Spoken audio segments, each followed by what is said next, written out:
मी आपल्या झटपट कार्यशैलीबद्दल आम्ही ऐकून होतो, आम्ही लांबून दुरून बघायचो आजभर, पण मात्र एवढ्या झटपट तुम्ही मला सांगा, शनिवारी माझा प्रवेश पक्षामध्ये झाला, रविवारी उमेदवारी जाहीर झाली आणि गुरुवारी मी आमदार झालो. म्हणजे आपल्या झटपट कार्यशैलीबद्दल आम्ही ऐकून होतो, त्याचा अनुभव राहुरीकरांनी त्या ठिकाणी घेतलेला आहे. आणि निवडणुकीची देखील मी आपल्या सर्वांना, या ठिकाणी उपस्थित असलेल्या सर्वांना आवर्जून सांगू इच्छितो की तिकीट मिळण्यापासून पुढच्या अर्ज भरण्याची प्रक्रिया असेल आणि अर्ज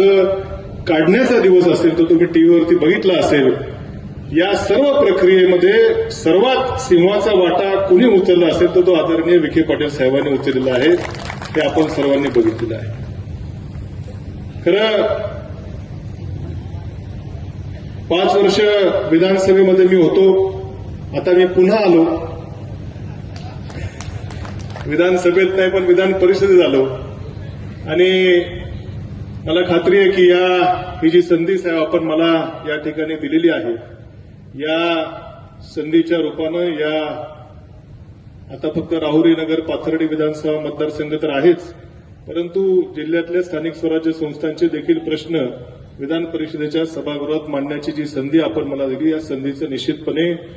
सार्थक करून दाखवल्याशिवाय राहणार नाही, अशी ग्वाही आपल्याला आम्हा सर्वांच्या उपस्थिती या ठिकाणी देतो.